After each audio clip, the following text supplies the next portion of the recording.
It's time for the WWE Week in Review with my co-host Ashley Mann, where we discuss Extreme Rules, Raw, and Smackdown Live. It all starts right after a word from our sponsor. So do you guys love wrestling? And are you a cord cutter? I have a perfect solution for you. That's Beast TV. Beast TV offers 3,000 plus HD channels and all sports packages. Pay-per-views are only $4 a piece. And if you mention this podcast when you sign up, you'll also get a discount off your first order. All you have to do is email beastzonetv@gmail.com. That's beastzonetv@gmail.com. You can also check out the website at beastzonetv.wixsite.com/beastzonetv. That's beastzonetv.wixsite.com/BeastZoneTV. Again, to get that discount, you have to email beastzonetv@gmail.com. Everything from wrestling to UFC and boxing pay-per-views, it's all there for just $15 a month. Check out the Beast. It's beastzonetv@gmail.com. And don't forget to mention this podcast when you send the email, and you'll get a discount off your first order. Are you looking for a new podcast? Check out the Giant Voices podcast. My friend Carson Jones has on celebrities and entrepreneurs that have worked with huge brands like the NBA, Terrell Owens, and the host has worked with athletes like Arian Foster, Dennis Rodman, and others. Giant Voices has the experts and entertainment factor that will entertain but also teach you how the world of podcasting works. Check out Giant Voices on Apple, Spotify, or anywhere podcasts can be found. Welcome to the WWE Podcast, your place for the most passionate wrestling analysis on the web. Just turn Roman heel. What is WWE waiting for? Another wrestling podcast put you to sleep. You can count on the WWE Podcast to keep you engaged and asking for more. I've been watching wrestling for over 20 years, and that was one of the best matches I've ever seen. This is unlike any other wrestling analysis. So without any further delay, let's get the show started right now. And welcome to the WWE Week in Review.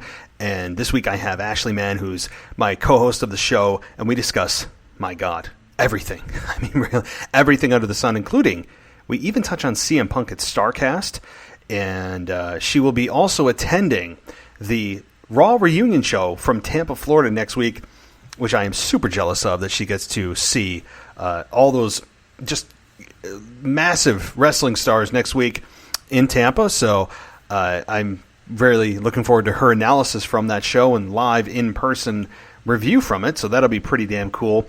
But really, we discuss everything from Extreme Rules to Raw and Smackdown, Kevin Owens' rise to his babyface role using the Stunner, Kofi Kingston and Samoa Joe, the Planet's Champions of Daniel Bryan and Rowan losing their tag team championships, and of course, just so much more. I really just love the chemistry I have with all my co-hosts, and this is absolutely no exception. So I'm just super grateful to be able to talk to them about wrestling, vent about wrestling, praise wrestling, and I do a lot of that this week, particularly with the Bray Wyatt introduction attacking Finn Balor, which I thought, and Ashley also thought, was very well done. So, but we'll get to her in just a moment. But first, welcome to the WWE Podcast. Again, this is a podcast by a fan for fans, and you can follow me on Twitter at the WWE Podcast. A huge week in wrestling, huge week for the show, and maybe some more news coming soon. I know I've said that a couple times, but things are moving on one front that I might be able to share with you guys soon. Excited about. And check out the website, too, for the latest on any podcast and any article. Just a new article went up about the NXT UK title. Just today, I released a podcast, or an article, rather, about that, and definitely check it out. Worth a read, very well written by one of my authors and contributors who does an awesome job, and all of them really do. So I'm so thankful for our team here at the WWE Podcast. I wouldn't be able to be what I am, and this show wouldn't be what it is without my co-hosts and contributors and really the listeners. So I just want to thank you guys so much for supporting the show. So let's just get to it. It's a relatively long conversation, as it always is with my co-hosts, but break it up into pieces if you got stuff going on. Stay cool. It's hot as hell, at least where I am, and anybody on the East Coast is just baking this weekend. It's supposed to get over 100 degrees here, which in upstate New York doesn't happen too often. Let me just say that. So stay cool, stay safe, and enjoy the show. As always, I'll talk to you next time, and I will be back Sunday with your Wrestling Nostalgia Show, and then start a whole new week of wrestling. So it just keeps on rolling here at the WWE Podcast. So thank you guys. I'll talk to you next time, and enjoy the show. Okay, at this time, I am now welcoming back to the show Ashley Mann, who is a co-host of the WWE Podcast, and looking forward to speaking with her. Always awesome speaking with her. And, you know, we were just talking off the air, Ashley. It always seems like 3 weeks, in a 3-week span, everything seems to change, and this is no exception. So I'm really looking forward to speaking with you. It's awesome to have you back, and hope you're staying cool. Hey, it's great to be back. Thank you so much for having me. Yeah, this heat is just unreal, man. It was 100+ degrees here in Virginia, just unreal. So it's one of those things that because you know how people are in the winter, they're always like, oh, I can't wait till summer, and then once you're in the summer, it's like, oh, I can't wait until the winter. A lot of people were saying that today, so it's just it's crazy. Yeah, it's so true. I mean, I love summer. And I am a summer person, but this is a little bit much. Even upstate New York, where y'all laugh at us up here who think it's hot when it's 80 degrees, we are under some kind of excessive heat warning. I mean, we were discussing this off the air, and it's just people are going nuts, and they're giving us warnings, and check on your neighbors, and don't put your pets outside, all this kind of crazy stuff. And yeah, I mean, but you know what? This is like a very rare occurrence up here, so I'm not going to complain, because in about a month you'll start to see the weather really cool down up here, and the leaves will start turning by the end of August, early September. So I am not going to be complaining like the rest of New York, but I'm sure down in Virginia it takes probably till October to cool down? Yeah, normally September you start to feel the change. Mid-September time frame, yeah, definitely. But yeah, it's so crazy. People around here, it's funny when you said about the whole heat thing with, you guys complaining in 80 degrees. It's funny because we do the same thing down here when we get 2 or 3 inches of snow. Everyone freaks out, and it's funny because one of my friends who used to live down here, who's from New York, she was like, "Girl, 2 or 3 inches isn't anything. Just imagine being in New York." So. It's one of those things. That's so true. I mean, 2 to 3 inches, honestly, no one even pays attention. Right. But down here, school is closed for a week. It's just so dramatic. That's so crazy. No one would even bat an eye. I don't even think it's just a non-event. I mean, you have to brush off your car just every morning. That's just the routine. So, all right. Well, speaking of hot things, there's a nice transition for you. WWE right now is... Well, I wouldn't say they're on fire, but they certainly have a lot going on. The Raw reunion show next week that kind of got dropped on us out of nowhere, kind of like an RKO. And we'll get to Randy Orton very shortly, too, with his assuming feud with Kofi Kingston heading into SummerSlam. And so, but look, the landscape has completely changed since we last talked. Brock is the new Universal Champion. Bray Wyatt made his debut. Aleister Black is seemingly going to be a dominant figure, at least in the short term. AJ Styles has turned heel. Natalya is also going to be facing Becky Lynch, conveniently, I'm sure, totally coincidentally, in Canada for the women's tag team, the Raw Women's Championship. So, boy, a lot has changed. And honestly, I'm gonna toss this to you because typically I will choose the topic. How about we just I'll give you the microphone here, and you tell me what you want to talk about first, because honestly, you could start anywhere. So I think for me, I'm going to start from, I guess, the beginning of the week, per se. So I'm going to start with Extreme Rules and Brock Lesnar cashing in and becoming the Universal Champion again. Interesting. A lot of my friends were predicting that he was going to, show up and cash in and all that good stuff. I didn't really think he was going to, just because it was Extreme Rules. It's not one of the bigger pay-per-views.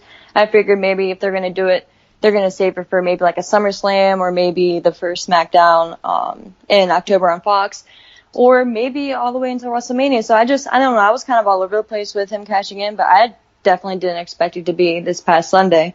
And I'm very curious to see what happens with Seth. I know we found out on Monday that he's going to challenge again for the title at SummerSlam, but if he doesn't win, where does he go from there? So I think that's probably my biggest question coming out of this past week for that storyline in and of itself is just, does Seth win? And is it going to be the hard-fought victory, like no low blow, just a straightforward, like nice, good match? Seth gets the clean victory and then moves on from there. Or if he loses, where does he go from there at that point? So what do you think about Seth? Yeah, I didn't really think past SummerSlam, and I think that it seems as if WWE is building around Seth Rollins right now. So if I was to guess, kind of as an early prediction, I think Seth regains here. I don't think fans want to nor need to see Brock hold that championship hostage longer than he needs to. I know that Brock is the biggest star WWE has, but on his not even part-time but sometime schedule, nobody wants to see the Universal Championship just be castrated and hidden when Brock Lesnar doesn't want to be on TV. It needs to be a prominent championship that is shown every single week, and Seth Rollins, I think, was a very good candidate to hold that championship. And so I don't know if he does end up losing, like you said, boy, I don't know where he goes from there. Maybe he'll try to challenge again, but I just don't see a scenario where he will lose. And I think that he can't really afford to at this point, with him being the focal point of WWE and being that top guy, at least on Raw. Of course, Kevin Owens is starting to creep up the card here in terms of babyface reactions, and we'll get to him later. But when Brock cashed in at Extreme Rules, I can't believe I didn't have that in my prediction. I didn't even think of it, which is amazing. I don't know what I was thinking in my prediction show, but I was honestly starting to get kind of bored with Brock Lesnar being teased to cash in. As great as Paul Heyman is and as brilliant as he is, I was just getting bored by the notion of being teased that Brock was there. He's not there. I'm playing mind games. I'm not. The reverse psychology. I just was like, okay, well, whenever he cashes in, he'll cash in. I don't really care about these games. And he cashed in. And I'm surprised. The one thing I'm surprised about, though, now that we're on Extreme Rules a bit, is that Seth didn't put up more of a fight. And I said this on a show earlier this week. I understand that Brock was supposed to cash in and win. Fine. He takes the belt from Seth. But I would have liked to have seen him get a little bit of offense in, or at least kick out of one F5. I understand he just went through a grueling match, but Seth put up next to nothing against Brock Lesnar, and he was standing when Brock got in the ring. He wasn't down and unconscious. So, I don't know, just a little bit of a feedback there. Yeah, and I think that's what concerned me the most is just that Seth didn't really fight back too much against Brock. Because I'm a big Seth Rollins fan. I think for the Raw brand, he was the best pick to be champion. I think he's obviously very good in the ring. He's very good on the mic. So he's just a really good all-around wrestler and performer. So he's pretty much the perfect person you would want to be your Universal Champion on Raw right now. I get the decision to put it back on Brock in a way. Not thrilled about it because I think Seth should have had it for at least until SummerSlam. But I'm just concerned because since he didn't really get that opportunity to fight back on Sunday, does that maybe diminish him going forward a little bit when we get to SummerSlam, or does he build that momentum and confidence back up on the weeks to that show? So I don't know. I'm just curious to see what happens with him after all this. Yeah, there's going to be a bit of a rebuilding process for Seth Rollins. And what I really, really liked about Seth Rollins, about what I saw at Extreme Rules anyway, was for the very first time in his career, the fire that he showed, the aggression that he showed, something that snapped in him when Baron Corbin gave Becky Lynch the end of days. That's the Seth Rollins I want. I've never seen that in his entire career in any feud he's been in, regardless of who his opponent was, regardless of how personal that rivalry was. I've never seen him snap the way that he did on Baron Corbin, and that, to me, that spoke volumes. That was like Seth Rollins awakening on the inside. Yeah, and did you see Baron Corbin's remark right after he did that to Becky? Before Seth got up and started, hammering him? No. He said something, and then he said, you POS. Oh, I'm not going to say it out here. That. Well, right. I did not. Yeah, there's a clip of him. You can kind of catch it. I think they tried to, once they realized what he was saying, maybe switch the camera angle or whatever at the last second. But one camera shot, you could clearly see it. I didn't make out exactly what he said before that, but once he said that, I was like, oh wow.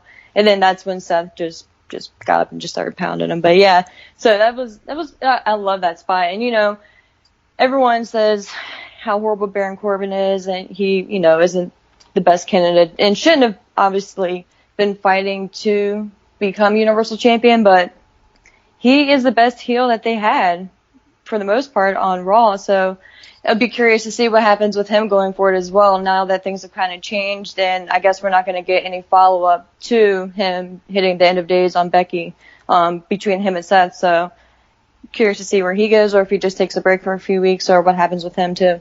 Yeah, I think it's a little bit of a reset button on him too. I mean, maybe he goes away for a little while, and I think he needs it. Yeah, I've been saying that for a while. I really enjoy him as a heel, but there's just been no break from him.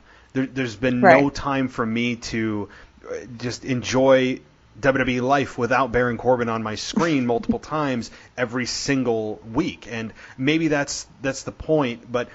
And you could say, well, isn't that the heel's job to make you pissed off? Well, yeah, but then there's the heat of, like, I don't want to see you get your ass kicked. I'm just tired of seeing you on my screen. And it's a turn off to the program.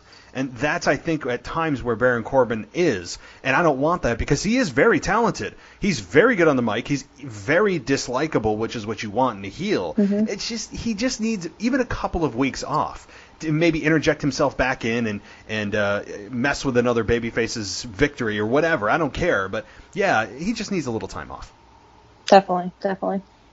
All right, well, I'm going to pick the next topic here, and I'm going to talk about Kevin Owens. I have to talk about Kevin Owens because he was the focal point of Smackdown, and I am so far so good with Kevin Owens. I'm really enjoying what he's doing. It's believable. Is it a little bit jarring and no explanation as to why last week he comes out and just berates Shane McMahon? A little bit. I would have liked to have seen it been built up to that point, a reason behind it, but I'm rolling with it. I'm willing to accept that little bit of a plot hole and just accept the fact that Kevin Owens is babyface, and I believe this is a true babyface turn. I don't think this is one of those faux turns where he's kind of with the New Day, he's entertaining, he's eating a bunch of pancakes, only to have him turn on the babyfaces and make them look like fools. I think this is a true, finally, a babyface turn for Kevin Owens. He's using the stunner. That always helps. Shane has gotten stunned 3 times since he's turned. I'm really enjoying this right now. He's got a little bit of Stone Cold, and that's fine, but I don't want him to be Stone Cold version 2. I want him to be Kevin Owens version 1. And that's the key here, is I need him to find his own identity, not just try to rip off Stone Cold's assets and his mannerisms. I want him to be Kevin Owens, and so far I'm liking what I'm seeing. What do you think about this whole Kevin Owens babyface turn? Yeah, I agree with you 100%. And another thing that I really like about this whole Kevin Owens storyline is that it's completely separate from the title, but yet he's just as strong of a babyface right now as the champion is. So if we ever do get to that point where we see a babyface Kofi Kingston versus a babyface Kevin Owens, it'll make that match even that much bigger and better, because we've seen them have 2 strong storylines and 2 strong solo paths, and maybe if they ever do meet, I think that'll be a really cool moment and a really great match. So I'm wondering if we ever do get to that point. I'm just hoping they don't turn Kevin back heel maybe like anytime soon or anything like that, just because I think Kevin deserves this run throughout his career, especially on the main roster, because he had a few injuries and a few setbacks, but he is such a good performer, just like a Seth Rollins, but to have on the Smackdown brand and to kind of build the show around him. He generates that emotion and that good and fun feeling in the building. You can see it through the TV, so I can imagine what it's like, actually being there. So I definitely hope they keep Kevin strong going forward and just keep him on the right path this time. Exactly. That's the key here, is that they have a long-term plan with this and not just a setup to turn him back to heel, which we've seen time after time again. this is a Kevin Owens that I want to see go all out and really give this time to breathe and not just have a short-term vision for this. I need WWE to be fully invested in him as a babyface for 6 to 12 months. Let this grow. Let this happen. Let's see how big he can be. If it's a failed experiment and in 6 to 12 months it's just not working, fine. I mean, maybe consider that. But that's how long it needs to really determine the success or failure of Kevin Owens as a babyface. And I was reading online today that, and from credible sites, that Kevin Owens has been given the freedom to now go off script and cut non-scripted promos. Oh, wow. Now, and I think there is some truth to that. I think that what they're going to be doing is not giving him complete control, but rather the old school way of just, hey, here's your bullet points. You can fill in the blanks and say whatever else you want, but we're going to let you have that latitude to just say what you feel and go out there and just try to just be yourself because it's working. And I think he's the perfect guy to do that. And to be honest with you, I think that's the way that promos should just be cut anyway, but they're allowing Kevin Owens to, quote, go off script. And I'm all for it because I think he has a lot of quick wit. He's very comedic when he wants to be, and he's just a very easy guy to connect with because he looks kind of like the common man. Exactly. And I think what you said about his promo, and I hope that is true, that they're giving him pretty much free reign. And I think that shows how much the company is trusting him and supporting him and is, in favor of him for them to allow him that type of freedom. And I think between him and Sammy, I think maybe showed signs of that, a few weeks ago on Raw with the whole that segment, that electric chair segment thing. Oh, when he mentioned AEW, yes. Yeah. So I think we're starting to see more signs of that, and it's really encouraging to see that. Just the freedom and at least the opportunity that they're giving certain wrestlers. And if it fails, then it fails. Like, there's nothing wrong with failing. And I don't know why that's become such a bad thing or like an appearance, I guess. But it's okay for them to fail, and I don't know. I don't know why they don't think that is right or that it is okay. I'd rather see a wrestler fail trying to be themselves than succeed trying to remember a script from a writer or Vince McMahon's brain, because it's just so obvious when they're trying to read their lines in their brain that it disconnects you from the storyline because you don't believe what they're saying because they don't believe what they're saying. Right. So, all right, well, back to a little bit about Extreme Rules with Kevin Owens tying it all together here. He had a very quick match with Dolph Ziggler that ended with a stunner, and he gets the quick win, and Ziggler just continues to get stunned left and right, too, which is fine. I mean, look, I love the stunner. I think Kevin Owens needs to tweak it a little bit. It's not as smooth as Stone Cold Stunner. He's got a little bit of a movement and working out the kinks to get out. But overall, I'm liking it. It's one of the most famous, if not the most well-known finishing maneuver in pro wrestling history. So I'm fine with it. I'm totally fine with it. But he ends up getting a very quick victory. There's not really much to analyze about that match, but do you think they should have had this match at all? Would you have booked Kevin Owens differently at Extreme Rules or utilized him in a different way? I think if they were that pressed to have him on the show in some capacity, maybe do something backstage, like maybe have him walking backstage, and they bump into each other, or he sees him in catering or in the locker room or whatever, and, they have some type of confrontation, he hits him with the stunner there, you're done. I think they maybe could have done something like that if they were that compelled to get him on, on the screen in some form for that night, but I don't think the match was really necessary, and I kind of feel bad for Ziggler. Where do you go from here with him? It's just one of those things like, I kind of had some hope for him when he came back this past time, but man, I guess it's kind of downhill from here for him, right? Yeah, Ziggler is a guy that, I don't know. I mean, he's a guy that is ultra talented in the ring. I would argue he's in the top 3 performers inside the ring, being able to sell. He can sell, and there's a difference between selling and registering. He can sell and make you feel. He can make his opponent look like $1 million. He is solid on the mic.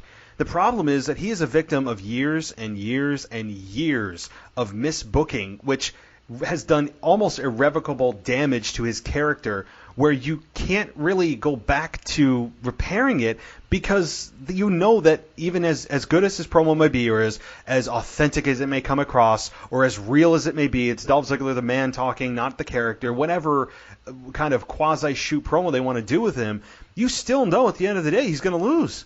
And that's the problem. Right. And they've still kept that philosophy since his return. So honestly, I don't know where they go from here. I don't care how convincing his promos are. I have no reason to believe in Dolph Ziggler at this point in his career. And that's a damn shame, because, back when he cashed in against Alberto Del Rio, he could have been something. He could have been. I know I keep going back to that moment, but that's when he could have capitalized. I understand it was a Raw after WrestleMania. The crowds, it's in Bizarro Land. The non-traditional fans, all the crazy, stupid labels WWE likes to give them, but the fans got behind him, and they could have made something of that. And since that point, it's just been a downward trajectory. Yeah, I mean, I can't really say much more, because I agree with you 100%. It's so sad, because he is such a solid worker in the ring. And like you said, his selling is just up there. He's probably one of the best doing it today. It's so sad that he is where he is right now. And so I hope they figure out what to do with him, and maybe with these new individuals coming in for each brand, hopefully it changes things, but we'll see. Yeah, I mean, at this point, I think he's just kind of the gatekeeper for guys coming in, maybe new guys coming in.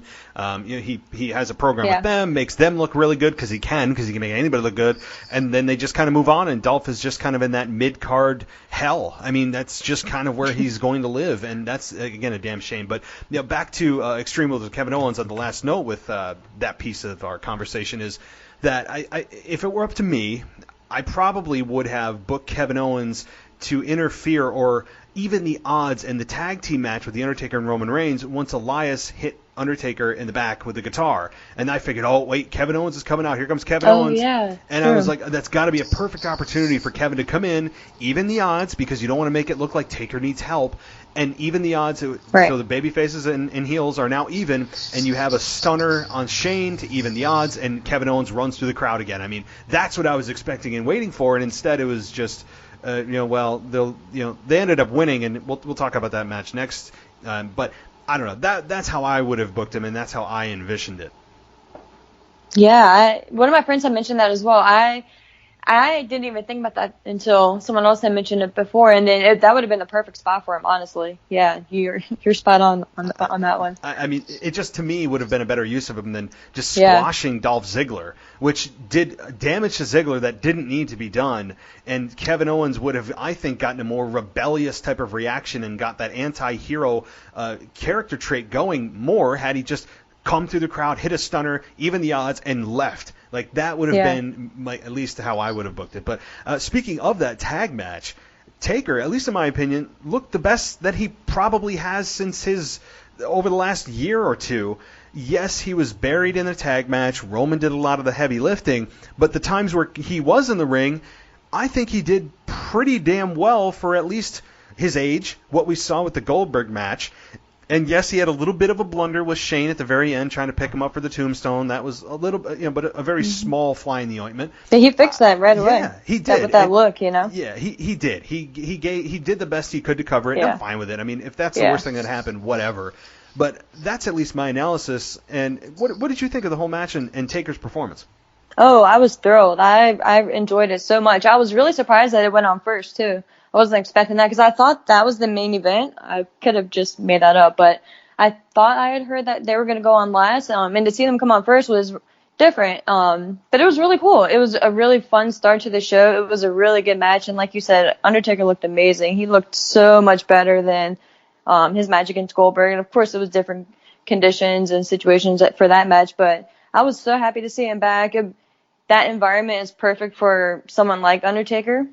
At this point, a tag match, having Roman, Shane, Drew do the heavy lifting and then have him come in for his spots. It was perfect, and I'm happy to see him doing so well, even at this point, and it's just encouraging for the future for whatever he, continues to do. But I'm wondering now if they end up doing anything with him and Drew going forward, or that was just like a one and done type of thing, but at least to see who's going to, maybe step up and be his opponent at, WrestleMania, or if he ends up having a match at SummerSlam, just to see where he goes from this point. Yeah, I don't know. I mean, Undertaker can do whatever he wants at this point. I think Drew McIntyre and Undertaker had very limited engagement in that match, if you notice. It was basically a tag match, or two singles matches that just happened to be a tag match. I mean, you had Roman, who was feuding with Drew McIntyre, and Undertaker, who was singling out Shane McMahon, and Shane and Taker ended up getting the majority of the offense in on each other. And so I think that ultimately Drew McIntyre could face Taker, since that interaction was a little bit reduced, or I guess just kind of withheld from the audience is a better word. And he tried at the very end. He was going to put a Claymore kick on Undertaker, and Roman comes in with a spear. And that was so well done. Very well done. I mean, the timing on that has to be perfect, and it was perfect timing. Such a good visual. It really was. I mean, just great. I mean, you have Drew menacing in the back. You have Undertaker facing the hard camera, and Drew just waiting in the wings to deliver that Claymore kick, which is, I thought he was going to get him. I did too. I really did too. And the camera work on that was done well, because you didn't see Roman. All of I mean, that ending was very well done. About as good as you possibly could have imagined Undertaker and Roman Reigns in that match. And performance-wise, I don't think you could have asked for anything more with Taker. But if you're going to put a gun in my head, I would say that Taker faces Drew McIntyre. My concern, though, is that Drew McIntyre is losing matches left and right here. And it's really just shocking, because Drew McIntyre teaming with Shane, you think that he would get victory after victory after victory, and he's done nothing but lose since he has been debuted. Reversed. Shane has been winning and winning and winning. Yeah, it's the opposite, right. I mean, it's the complete opposite of what it should be. And Drew McIntyre should be the focus, and instead it's Shane McMahon, which Kevin Owens very intelligently pointed to in his quote shoot promo last week on Smackdown Live. So. I mean, look, I'm looking forward to WrestleMania with Undertaker. If it's Drew McIntyre, that's fine. They just need to build Drew McIntyre up a little bit more than what he is right now. So, now, what about Kofi Kingston and Samoa Joe? I had a feeling, some quick thoughts here, that Samoa Joe wasn't ever going to win that match.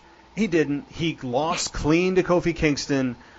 Didn't make me happy. I'm ready for a Samoa Joe heel monster run. I'm fearful that it'll never happen.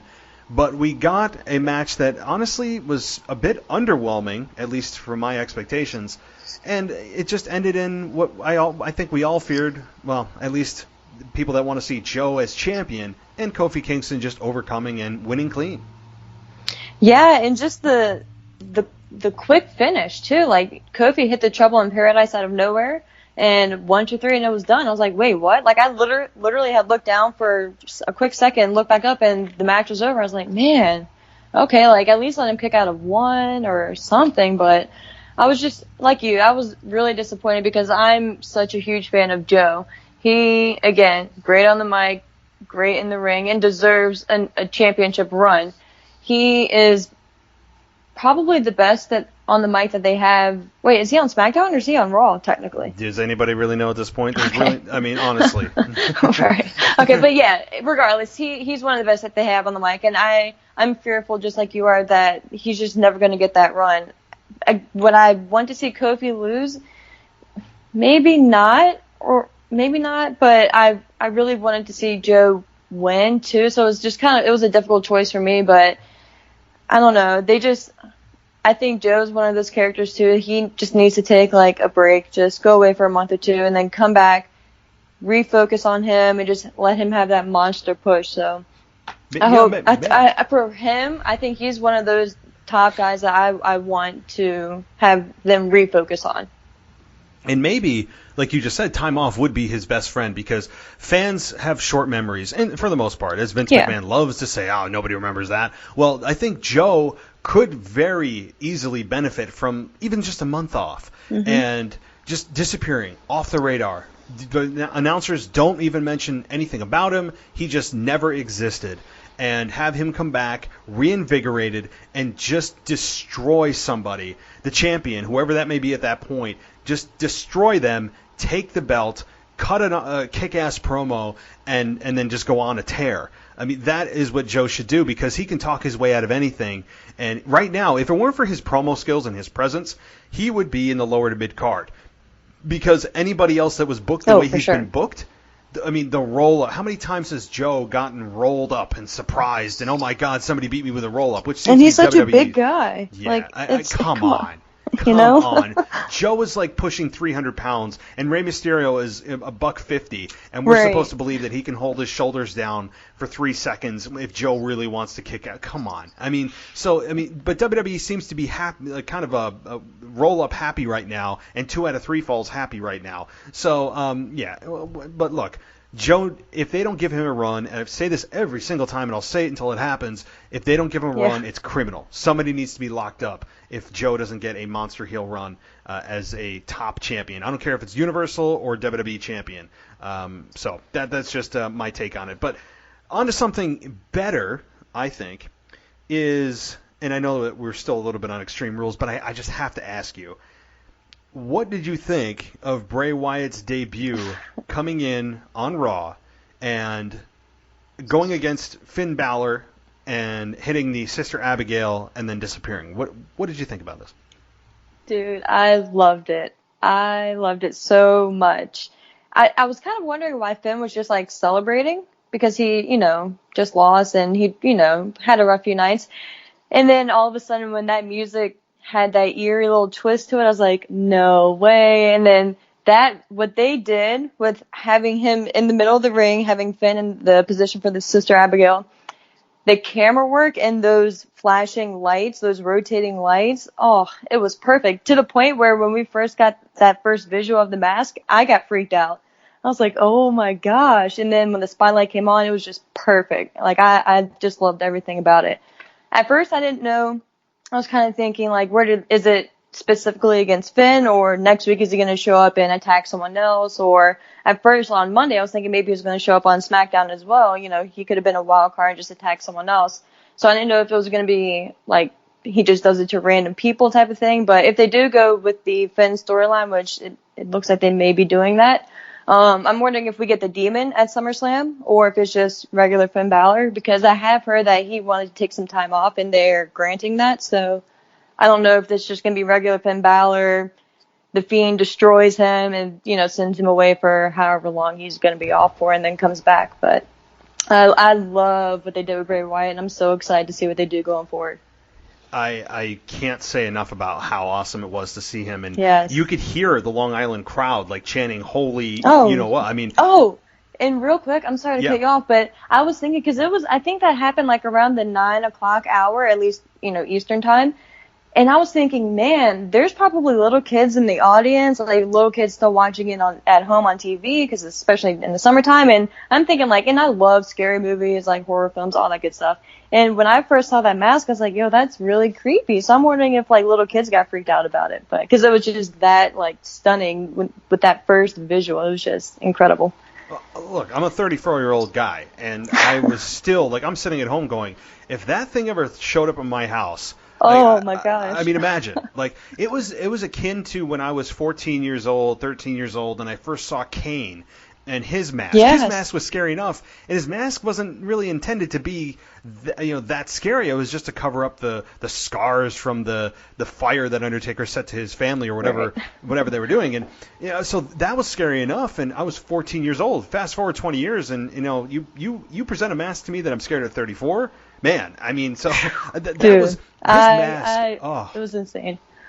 His mask is just, it's so well done. It doesn't look hokey. It doesn't look like he went to Spirit Halloween and picked it up for $10.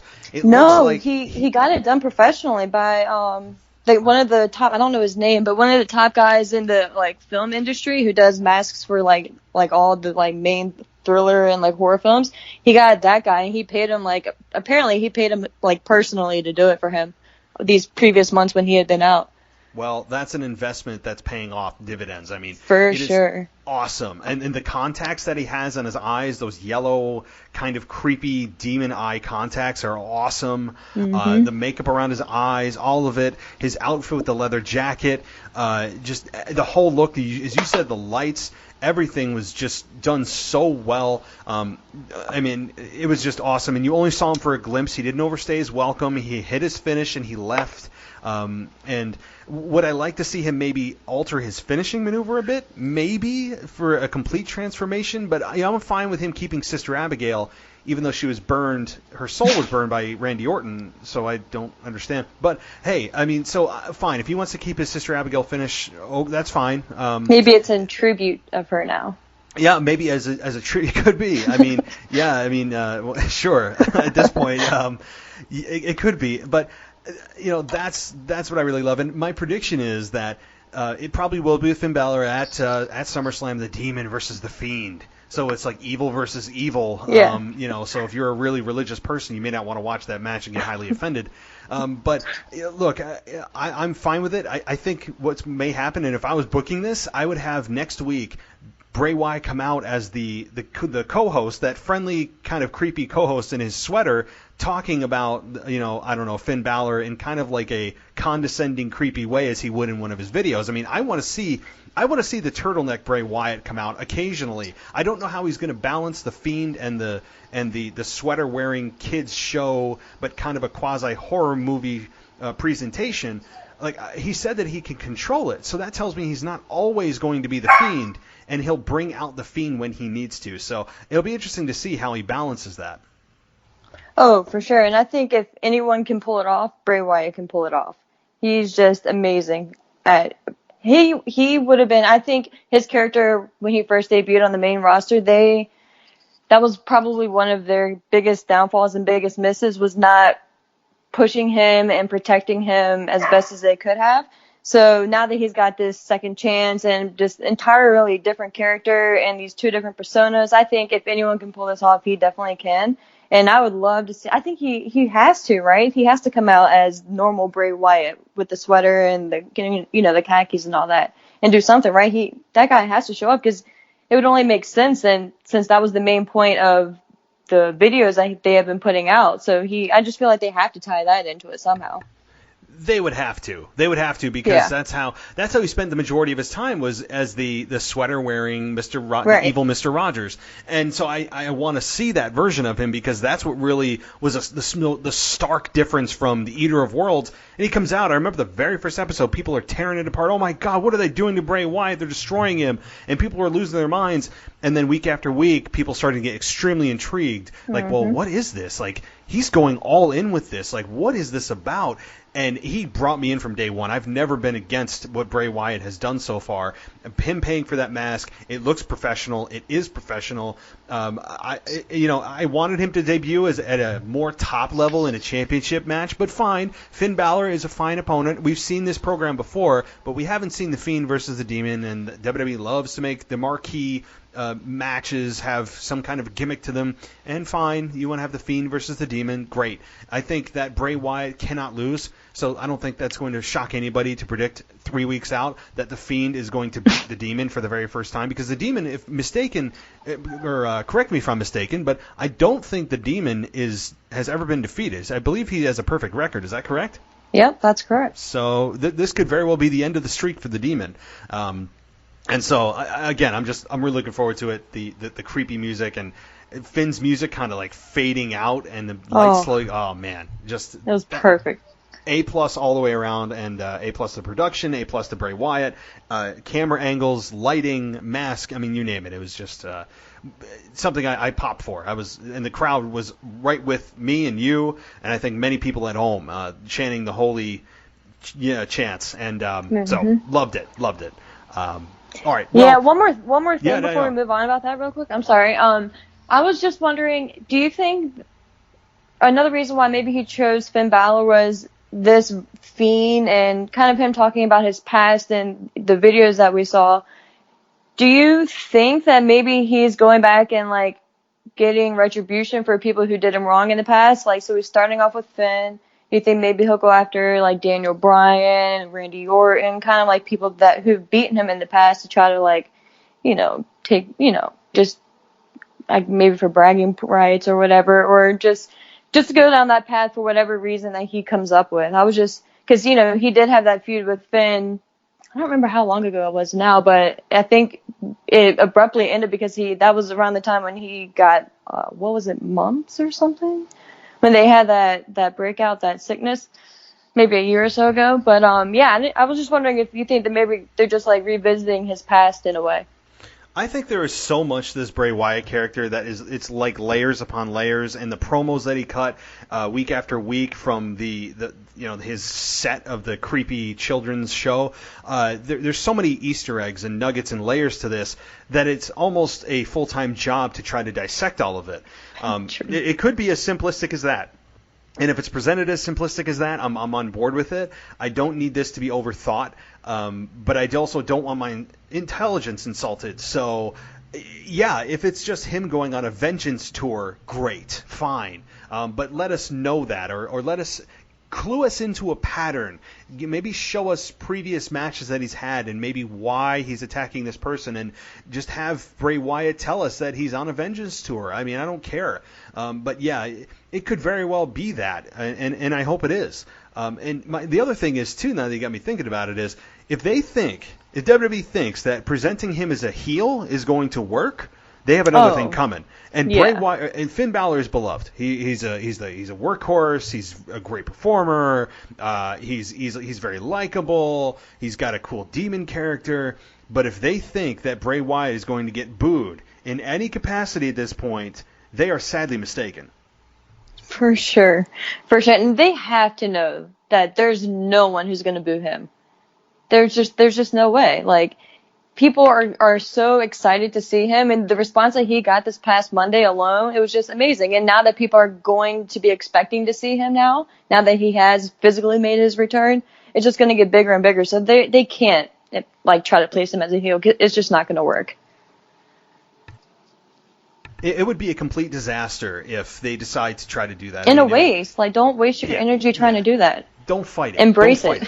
I mean, when is the last time a returning star got a holy chant of that capacity? Really, when is the last time it happened? Maybe when Sting debuted, and when I don't know, it was like a statue or something that they unveiled, and Sting was actually underneath the tarp or something. Yeah. Maybe I think it happened then.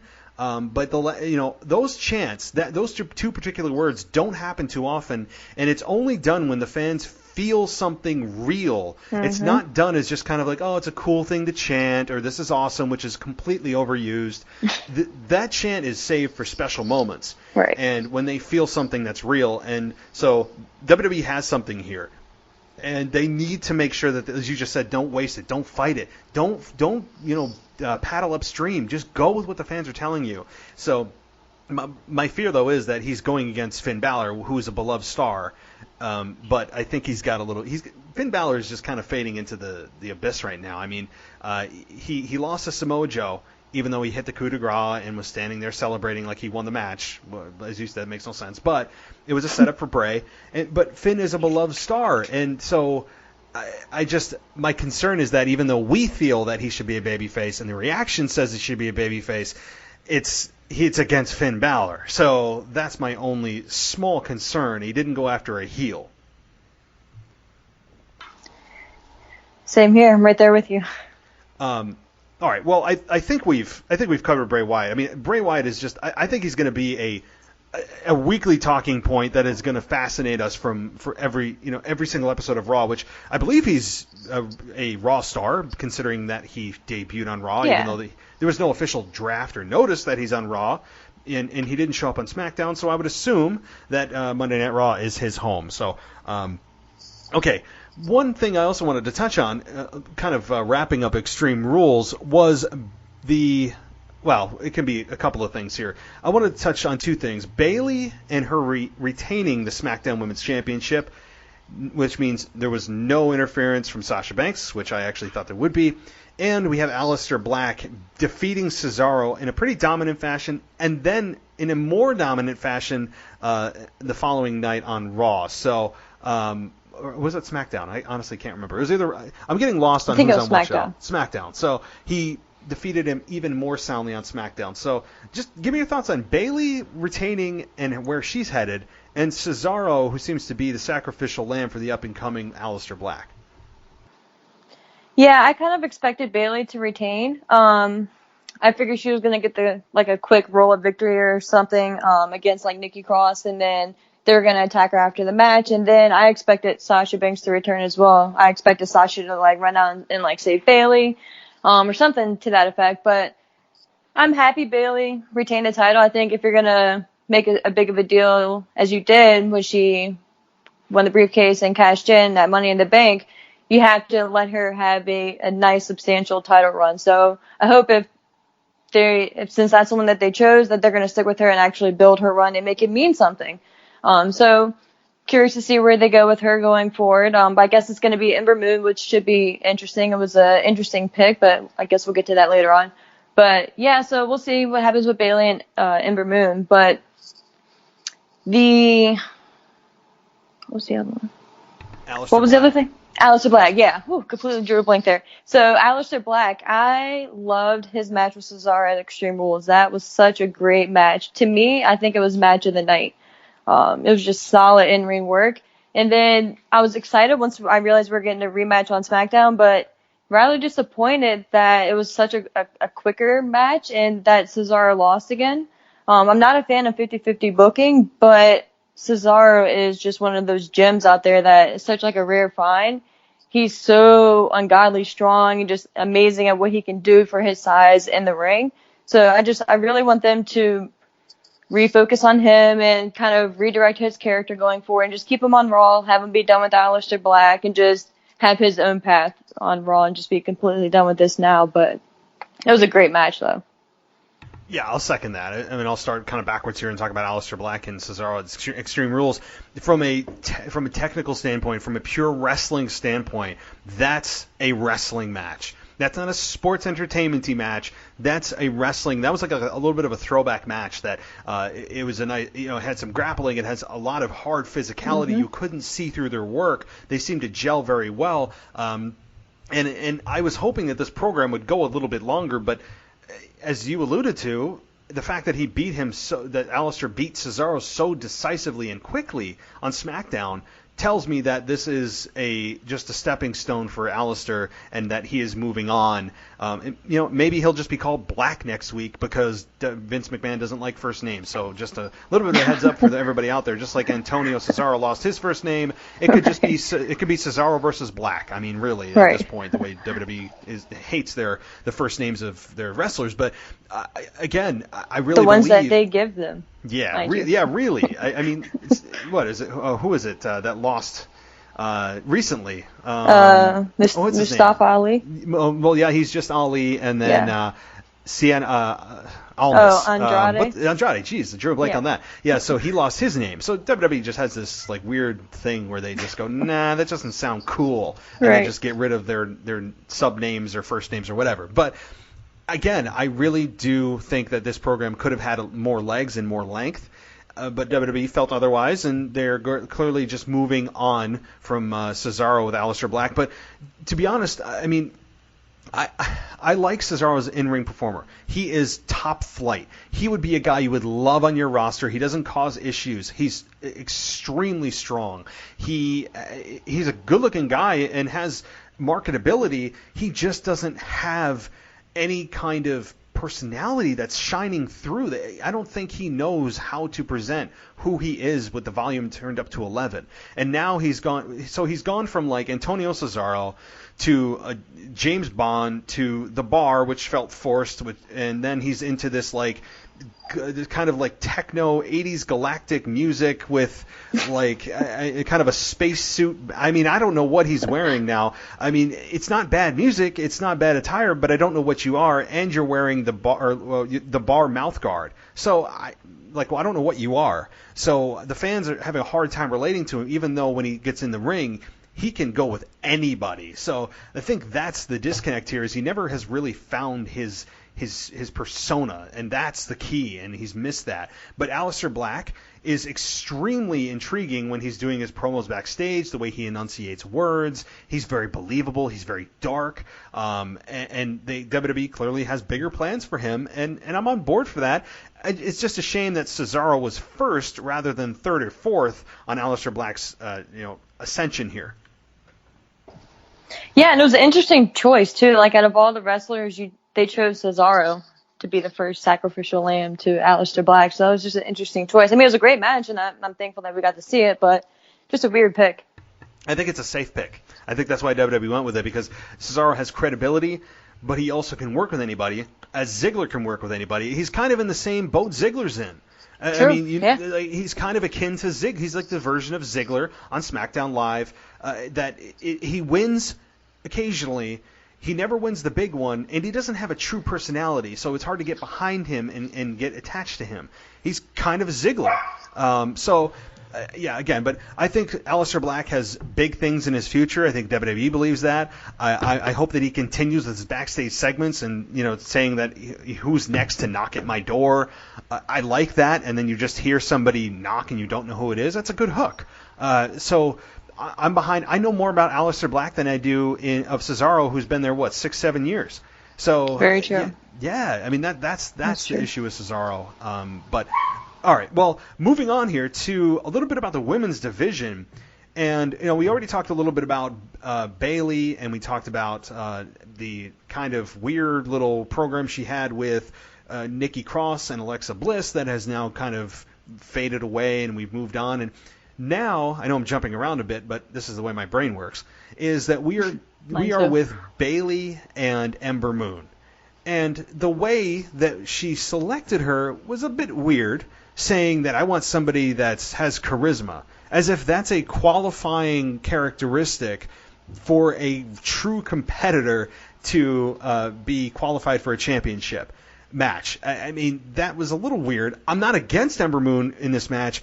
The way that they got there doesn't make a whole lot of sense to me. Just kind of her indiscriminately choosing Ember Moon to be her challenger for SummerSlam. It's new. It's a new matchup, so that's good in of itself, I guess. But it felt a little bit unearned by Ember Moon, at least since it happened so quickly, and there was no tournament. There was no number one contendership.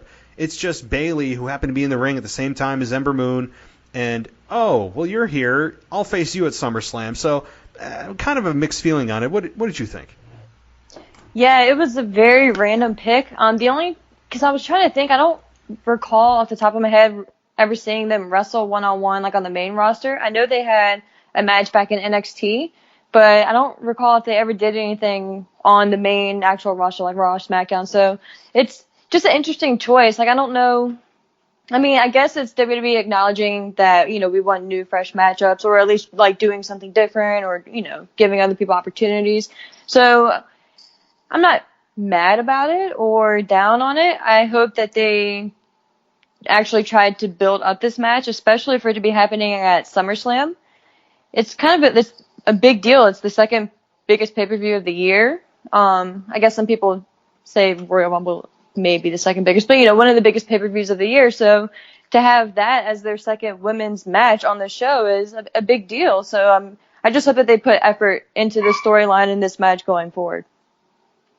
And I think that they will. I hope that they do. And I think Bayley has kind of been a little bit vanilla as SmackDown Women's Champion. She's getting a reaction that's just kind of lukewarm, because I don't think her character has evolved. I mean, she said she's moved on from the hugs, yet she's coming out with, her Bayley buddies, and then on the back of the LED board, it always says, "I'm a hugger." Well, didn't you just say that you're not one anymore?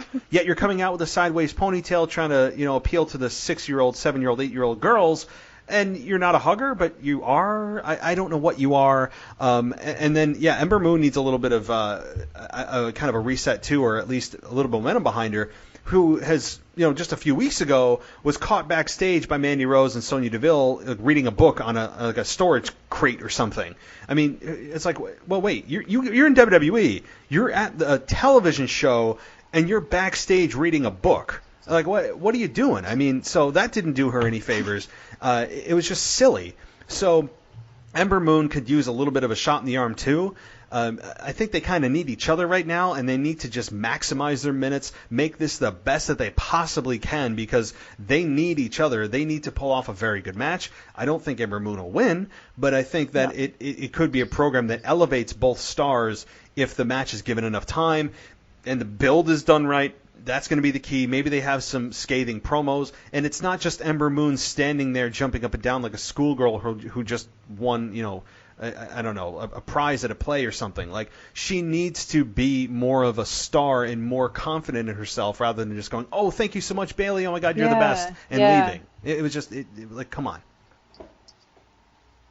Yeah, I'm so glad you brought that up because I completely forgot about that. But when I first saw it, I was like, what is she doing? Like, she, exactly what you said, she looked like a little schoolgirl. And it was just, like, really weird. Like, you should be confident, like, not cocky since you're a babyface, but sure of yourself. Like, yeah, I do deserve this. Be appreciative and, respectful about it. But, like, have confidence in yourself. And she was just acting like she just won, like, a prize. Like, she was, like a raffle or something. So, just a weird celebration. Yeah, raffle. Yeah, I mean it really is kind of like that, and I don't want her to feel like that. But yeah, on the opposite end, transitioning a little bit here to Natalya and Becky Lynch. Natalya kind of did the opposite, which I loved. Oh yeah, Natalya, was like say, hey, like yeah, Becky Lynch was saying, we're friends. But you're talking to the champ here, and then Natalya had a scathing promo back to her, talking about her greasy orange hair, all this stuff, and like that was a very real interaction. It wasn't Natalya being grateful; it was Natalya at her best that she's been, not standing there backstage with like weird cat ears on her head or talking about how much she loves cats and weird stuff like that. It was Natalya being true to her lineage, trying to be a kick-ass female star. Best. Be who you like. Don't just say you're the best there is, best there was, and best there ever will be, and rip off your uncle. Like, try to actually do that and live up to your lineage. And like that's what's been missing from Natalya. She's one of the strongest women on the roster, and she hasn't yet had a great run. And I think that while I still, again, I know I'm giving away a little bit of my predictions here, I still don't think she's going to beat Becky Lynch.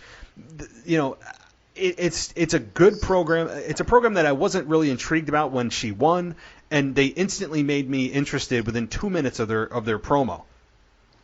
Definitely, I thought that they were gonna go the Alexa Bliss route. I was really surprised and very, very happy that they didn't, because Natalya deserves it. She's been around for 10 years now, maybe not that long, but quite some time, and she deserves this.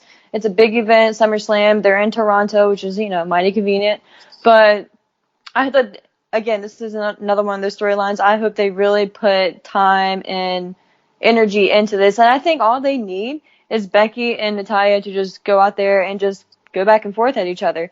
Natalya isn't as strong on the mic as Becky is, obviously, but Natalya can hold her own, especially since she has confidence going forward. She's going to have the home field advantage. She's going to be comfortable. So I have a lot of hope in this storyline and this angle, so I hope that they really put effort into this one as well.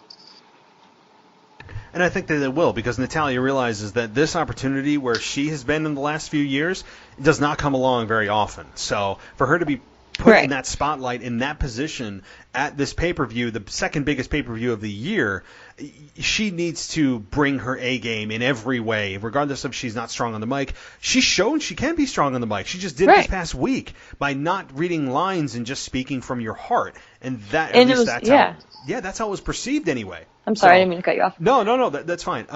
But yeah, I think what's more interesting to me beyond this, and I'm looking forward to the match, and I think that Becky Lynch will be taken to the limit, as WWE likes to say, with everybody taking everybody to the limit, because there's apparently just everybody's on a level playing field. But I think that this could be a very good match. My even more intrigued piece of this match is, how does the crowd react to Becky Lynch when Natalya is in her home country, but Becky Lynch is the people's choice for the women's champion, and she won it at WrestleMania and all this stuff? How do the fans react? Do they get conflicted? Are there dueling chants? Does Becky get booed? How does this work itself out? Honestly, I hope they boo Becky out of the building. Because Becky is very emotional and she reacts very well. So I would just love for just that one night just to see a heel Becky just mouthing off back to the fans, because she would eat it up and they would eat it up. So I think it would just be, I hope we get like a 15-minute match of Becky just going back and forth with the Toronto fans, because I think it'd be so entertaining. Do I think it happens? I don't know. But I think if anything, it'll probably be 50-50, or maybe 60-40, but I hope that they just go after her. I think just because Becky is one of those characters that can react to it properly, She can, and she's shown she can. Right. And the thing is, too, I mean, ultimately, when the chips are down, blood is going to be thicker than water. Now, are the fans all related to Natalya? No, but they have that connection that she's from the same place that they are. She's one of them. Yeah, she's one of them. And yes, we love Becky, but she's not one of us. And we want to be a part of history and coronate one of our own and give her a hero's welcome. So when the chips are down, I really believe it could be 80-20 or maybe worse. It's a pay-per-view crowd. It's going to be more of the hardcore audience because it's SummerSlam, which is a higher price ticket, so you're not going to have a lot of the families and kids there so much. This could be the first time that Becky Lynch has a real strong negative reaction, and I'm very interested to see how that happens. It could just be akin to when The Rock got booed against Hulk Hogan in Toronto, and the fans turned on him that night, and since then he became a heel. It could kind of be that type of reaction. Even though that Becky Lynch is the ultimate babyface, man, I'm super intrigued about the crowd reaction, even more so or as equal to the actual match itself. Same here. All right, well, moving on here, one other thing, too, that I wanted to speak about on the women's side was Liv Morgan. And I don't think we've ever spoken about Liv Morgan on the show, but this past week on SmackDown Live, she faced Charlotte Flair. She lost to Charlotte Flair, as anybody would have expected if you've watched wrestling for any amount of time, like ever. Liv Morgan lost. And then she got and pulled the headset off Corey Graves and said, Charlotte was right. I'm going to be coming back real, whatever.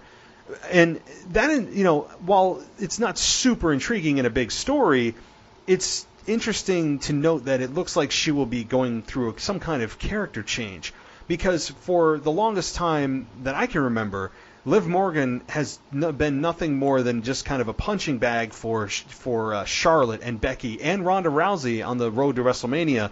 I think they lost on a weekly basis, 1-on-1, in tag matches, in 3-on-3s. They lost every single week just to put over those three as they headed to the main event of WrestleMania. So Liv Morgan has been overlooked. Liv Morgan has been kind of buried in the shuffle. Up until Kevin Owens mentioned her in his shoot promo last week. So Liv Morgan is going through something real, or she's coming back as something real. What do you think she meant by that? I have no idea. Besides the whole Riot Squad thing, I don't know even really who she is to be different. Like, what is a different or a real Liv Morgan look like and act like? Because I don't even know what her persona really is. She has the blue tongue and the pinkish hair, but that's really all that I know about her. So I have no idea what a real Liv Morgan looks like, does, acts like, or whatever. But I'm curious to see. At least they're doing something with her, and I'm happy about that. The only thing that I can say, though, is I hope that they don't continue to do that whole grabbing the headset off the commentator thing. Just because it can kind of get old, in my personal opinion. It was cool when Kevin did it the first time. It was alright when Liv did it, but I don't want it to be like a regular thing, like a regular trying to be cool or edgy type thing. Yeah, I mean, that's fine. It happened a couple of times, but like you said, I mean, and plus the fans in attendance have no idea what you're saying. Right. I mean, it's only for the right. audience at home. I mean, so the fans are like, oh, we can't hear you, Liv. Like we don't know what you're saying. Right. So there's that too. And I think you're kind of right here.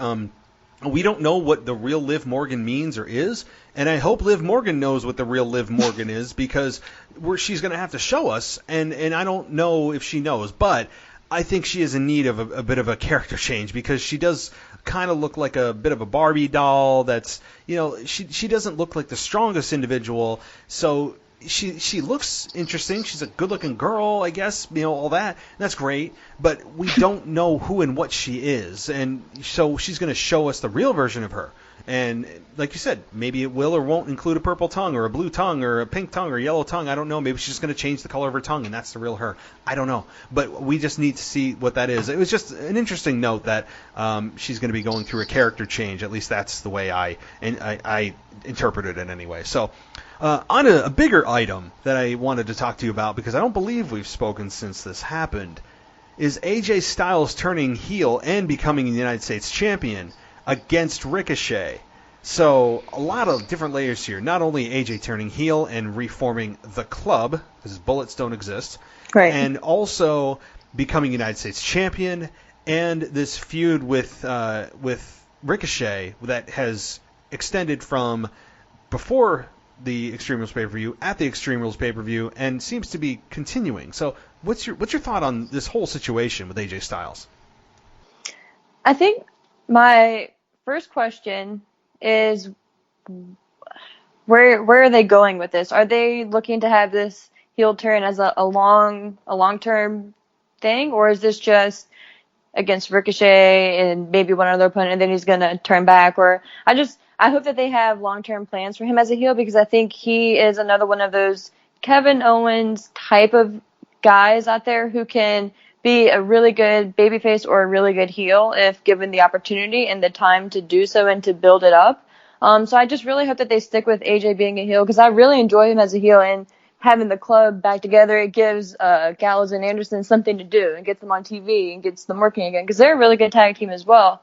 So I'm very hopeful for that trio going forward. Kind of worried about Ricochet because I don't know what this means. And again, too, if they're really serious about having a heel AJ, you can't have him just lose the title back to Ricochet. But then again, if Ricochet doesn't beat AJ, then so was his first title victory just a fluke? So it's an interesting situation that they're kind of in right now with that storyline. Yeah, I'm for AJ Styles being heel. Let me just say that up front, because I think it's time that he has a bit of a change. Like, he had a very successful run as a face. That's great. I think it was very successful. I think that you got all the juice out of that squeeze that you could, though, and it was just time for a change. I mean, it kind of ripping off Owen Hart's line that enough is enough and it's time for a change. And it was. And so he reforms the club, and now he's this bully that uses the numbers game and has his cronies of Gallows and Anderson do the dirty work, and he just kind of scoops up the victory. That's all fine and well. And he's the United States champion. Great. But like you said, like, I don't know what the end game is here. Maybe they don't know what the end game is, and maybe that's half the problem. But overall, I have enjoyed the Ricochet AJ Styles matches. I think they've been extremely visually appealing. They are both crazy athletes, especially Ricochet. I think Ricochet exceeds AJ in the athletic department. I think if you're going to put athleticism only as a criteria for ranking the WWE wrestlers, you would put Ricochet at the very top, because he's just insane. He's absolutely insane in terms of what he can do inside the ring. It makes it look so easy. Yeah. It's frustrating. It's like, are you serious? Yeah. Really, dude? Seriously. And I'm sitting there and I'm like, I can barely touch my toes when I bend over. I mean, no, really. I mean, I'm not obese. I'm super unflexible. So it's like I'm sitting there like feeling bad about myself, and he's doing like 720 splashes and, just all this stuff that's superhuman. So I mean, it's awesome. And he's just so good in the ring. And honestly, he's got a okay promo from what I've seen so far. He's got a little bit of a charisma to him. We haven't seen truly who he is yet, and that's fine. But WWE clearly is focused on him being a top guy in the next couple of years, and that's good. My concern is that Ricochet, in his style of wrestling, doesn't have a long shelf life. The way that he performs, while it's crazy and it's just insane, and he has counters that you've never seen, and nobody's ever done that many flips, and all that, and that's wonderful, but my concern is, number one, it's super high risk. I mean, you have the margin for error next to zero, and the bumps that you're putting your body through on a nightly basis are more than you need to. I understand he's using this style to get himself over and to get people to pay attention to him, and now that they are, I think he should scale back a bit and not rely so much on crazy spots and 400 flips, and just be concerned about in-ring psychology and telling a story that doesn't involve you throwing your body on the ground 400 times, that's going to ultimately pull back from the number of days you're going to be competing in the ring, because you're just putting mileage on your body at a crazy rate.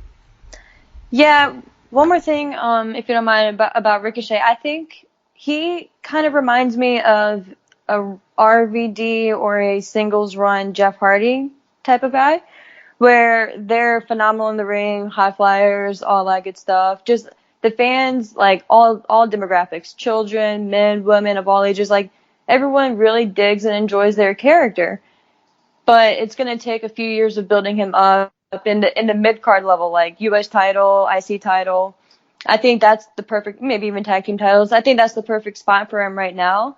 But I think he's one of those guys that if you just stick with him for a few years and just really give him a good push and protect him well, he could be a top guy in the future. Because the promo thing will get better with time. He's not horrible, but he's not the best, obviously. But I think that's not an easy fix, but something that you can definitely work on and just get him more comfortable with. Like maybe do more backstage promos first, or just like small interviews or pre-recorders, stuff like that. But I think if they stick with him, they got a really good talent there. They do, and yeah, the promo thing will come with time. I'm not concerned about it. He seems very comfortable on the mic, at least from what I've seen, backstage with his interviews with Charlie and all that. He just seems like too nice of a guy right now. I need a little bit of an edge from him. I don't need him just kind of being happy-go-lucky. Oh, my God, look, I'm here. It's my dream to be here. Oh, my God, I'm in WWE. I just want to be here. I'm so happy. I need him to just have a little bit more of a depth to him, not so nice. And not that everybody needs to be an anti-hero, but I need a little more depth from him, and that's going to come with time. But right now, he's doing things inside the ring that are catching people's attention. And I look forward to seeing Ricochet. And that, I look forward to seeing his matches, but I don't want him to become a one-trick pony where people are just interested in him because of the things he does in the ring as far as the crazy spots. He needs more than that, not just for longevity and success as a star for the future, but his own health. So, yeah, I mean, his promos will come in time, and I'm not worried about that, honestly, in the least. I think he will be fine in the mic. Given enough time, use the live events that are non-televised to work on that, and he'll be just fine. So, another thing that I can't believe I forgot, but I just wrote down because I didn't want to forget, that I wanted to talk with you about is Daniel Bryan and Rowan. Oh, again, yeah. not Eric Rowan, just Rowan. Just Rowan. Losing the tag titles at Extreme Rules, and then the follow-up to that really being nothing of Daniel Bryan coming out, and they teased a career-altering announcement from Daniel Bryan. He comes out 3 times teasing like he's going to talk and pulls the Chris Jericho of 2010 and just says nothing every time he comes out. What's your thoughts on them losing the belts and this, quote, career-altering announcement that we never got from Bryan? Yeah, I'll go with their loss first. I was I kind of figured they were going to lose. I thought Heavy Machinery was going to win. I didn't want them to lose. I love Daniel Bryan and Rowan as a tag team. Daniel Bryan is just amazing, obviously. So I thought having him with Rowan and having them be the champions and just have a nice, decent run, I thought it would have been great for Rowan. And for, Bryan as well, just to do something different, not being wasted since he's not in the title scene right now, just, having something to do actively each week. Now, when I heard it was going to be a career-altering announcement, I was like, oh, man. At first I was concerned.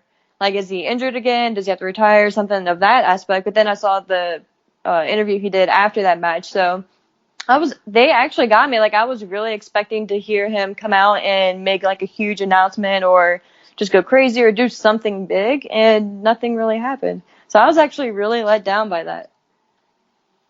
I was too. I mean, I was thinking okay, well, I didn't think it was an injury-related thing. I didn't think it was another retirement speech. I honestly didn't know what to make of it. And then we got nothing. And maybe that was supposed to piss us off. I was actually angry. I mean, I was sitting there going why am I not getting anything? And maybe that's the reaction I was supposed to have because he's a heel and he didn't give me what he wants.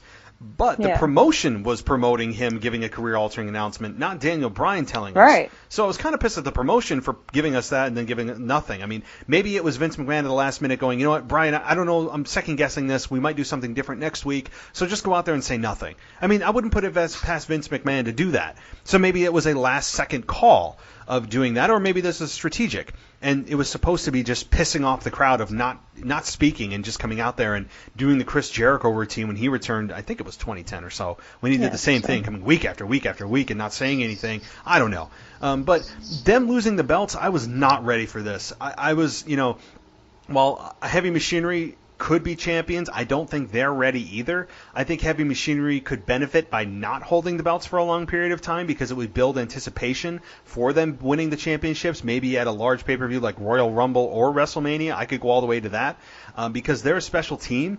Otis is clearly the star of that team, but they have potential in a tag division that is, yes, not the biggest or the most in terms of depth, but they have the presence. They have a good chemistry. They're comedic yet believable and badass at the same time, and not just the butt of a joke. Like, they are legitimate, and I like that too. But I was not ready for Rowan and Bryan to give up the belts. I really was not, especially to New Day, who don't need them. The New Day don't need the belts at this point in their career. The New Day are fine without the belts. I don't know if it's just a story of, well, it's now or never. The New Day can say they held all the gold at one point, or to make sure that, it's good for PR. They're all African Americans. Look, we put all the gold on African American people. It's great for PR and great for promotions and philanthropy or whatever other stuff that they're doing. I mean, I'm sure that honestly played a part too. I'm sure that was part of it. Them saying that let's do it while the New Day can hold all the gold and claim they did. But New Day doesn't need the belts. Bryan and Rowan need the belts, and I think they were doing very well as tag team champions. And while they didn't get as much mic time in the last really 3 weeks or so, which I think they needed, they added credibility to the belts. They in a division that is super thin. And so I was just disappointed. I was hoping that Daniel Bryan and Rowan were going to hold the belts, honestly, through SummerSlam and maybe into the fall. I mean, I was ready for a long run with them as champions because they are just so condescending. Daniel Bryan was doing a great job of being that just super egotistical. I'm better than you because I'm vegan and I care about the earth and you don't. It was great. So I don't know what they were doing. I was ready for them to be champions for a long time, but it's back to the New Day. And I think it's going to stick with New Day for probably the next few months. Yeah, same here. Real quick, what do you think about Shinsuke winning the title? Yeah. So I didn't even know, to be honest with you, that was a match on the card. I mean, I don't know if it was added last second. I think it was. I think they added it that afternoon. Okay, well then I missed it.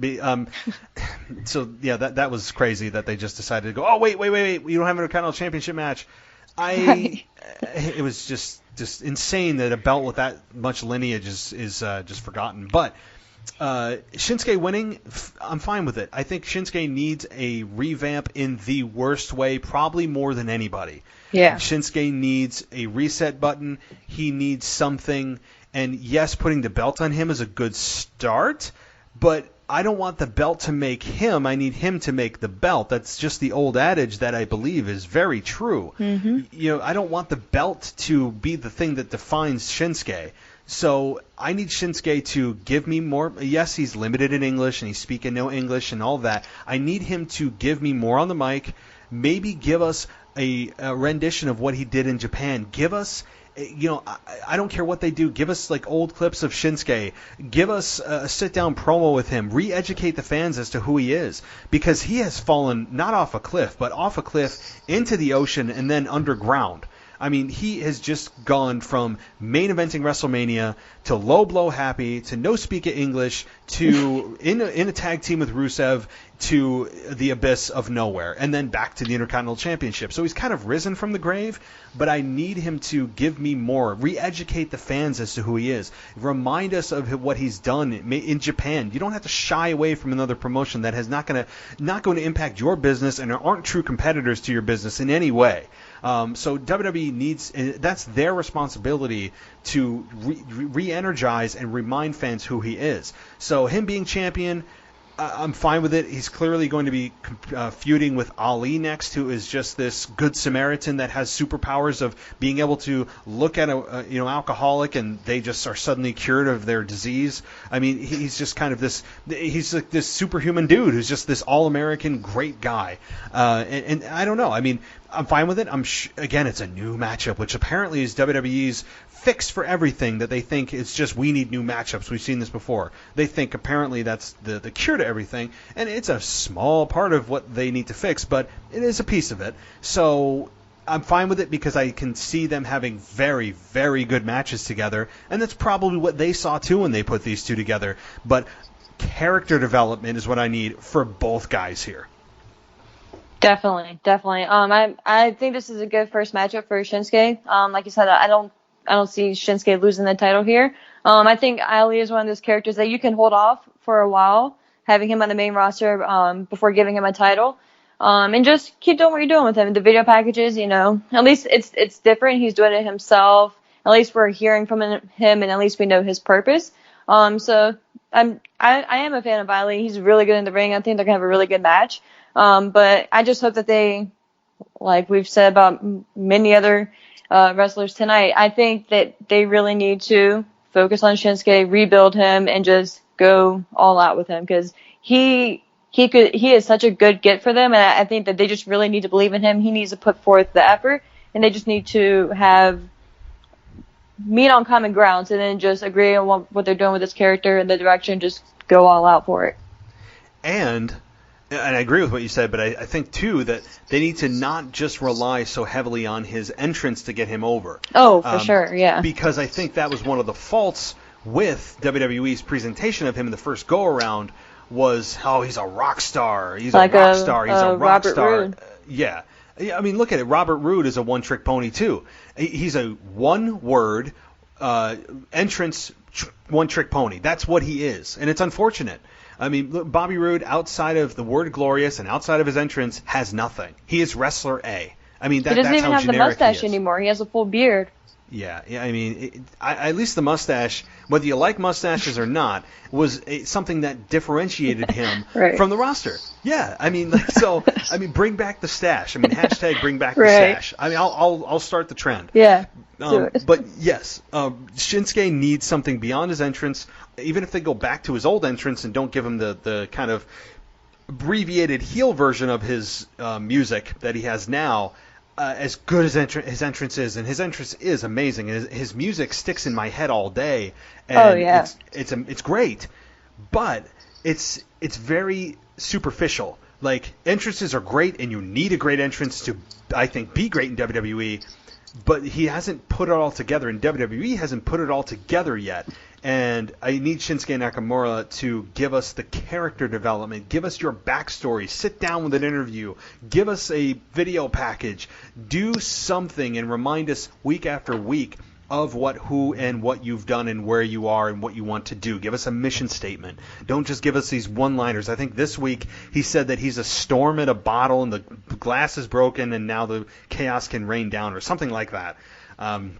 Very generic. Yeah. I mean, I don't even know what that means. Okay, you're going to just rain chaos? I don't know what that means. I mean, anybody could say that. I mean, that's just a generic statement. Outside of his very, very heavy accent, there's not much different about that material of the promo. So, I don't know. I think Shinsuke has a chance here as Intercontinental Champion. I hope he's not a transitional champion. I hope this is a long-term something with Shinsuke. Me too.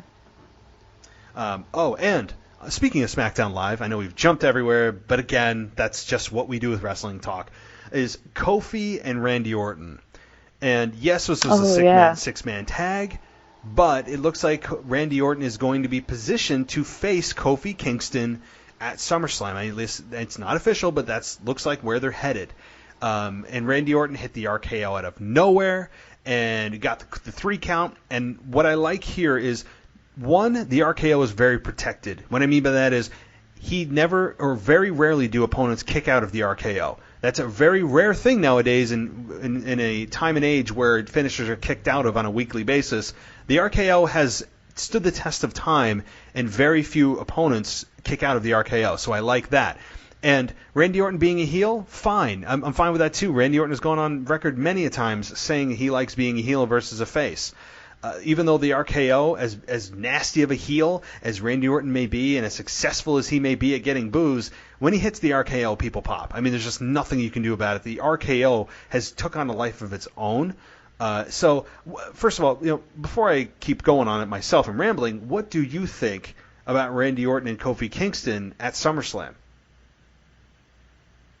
I'm all for it. I'm looking forward to this match very much. I think they have so much story already built up between them from their past matches, and I want to say 10 years ago, maybe that's not quite that long ago, but some years ago, the whole Randy Orton calling Kofi Kingston stupid in the ring and that whole ordeal, they just have so much that they can build off of between the two of them, between now and SummerSlam, so I'm very excited to see what they do with their story going forward. And I think it's going to be a great match, and it gives Kofi that legend opponent that he needs. I think they need to have Kofi Kingston pin Randy Orton 1, 2, 3 clean in the middle of the ring, no question about it, just to further establish his reign. Because then the next one you can go back to like maybe a lower status guy, but he definitely needed an opponent like a Randy Orton, especially at a very big pay-per-view like a SummerSlam. He does, and I think these two are going to have a very good match. I think the effort will be there on Kofi's end. The question is just, will the effort be there on Randy's end, who just continues to pump out good matches, just good matches, because he's so good that he doesn't have to even try to be good when he's in the ring. Randy Orton is so talented, that's how good he is, that he doesn't have to try. But what I'd like to see is a motivated Randy Orton in this match to help put over Kofi. And while in the past I've kind of been discouraged that he will be able to do that or would do that, because Randy Orton's all about longevity and trying to make his career as long as possible and not putting his body through hell, which I understand and respect. But Kofi Kingston and Randy Orton are really good friends in real life. So I think there's a little bit of extra motivation for Randy Orton to put in that extra effort that would not otherwise be there if it was just, wrestler A or wrestler B that was holding the WWE Championship. While Randy Orton probably won't win, I don't think he should, because Randy Orton is just kind of there. He's that cool legacy star. He gets the good reactions. He's one of the biggest stars WWE has, but he's never, ever really there as a true threat to a championship, because it's just not in the cards for them to build around Randy Orton, who is on the back end of his prime and not the future of WWE. So I think that Kofi Kingston needs to be the focus. I think he will be the focus. I think you will see probably a kick out of the RKO. You're going to see crazy spots in terms of probably an RKO. There's going to be an RKO out of nowhere. It could be him coming off the top or whatever. And somehow a Trouble in Paradise turned into an RKO, or I don't know. It's going to be, I think, a very smooth, a very exciting, and probably for the first time in a long time, motivated Randy Orton match. Yeah, I'm looking forward to this match so much. And like you said, that you made a really good point about Randy Orton being motivated. I think he will be for this one.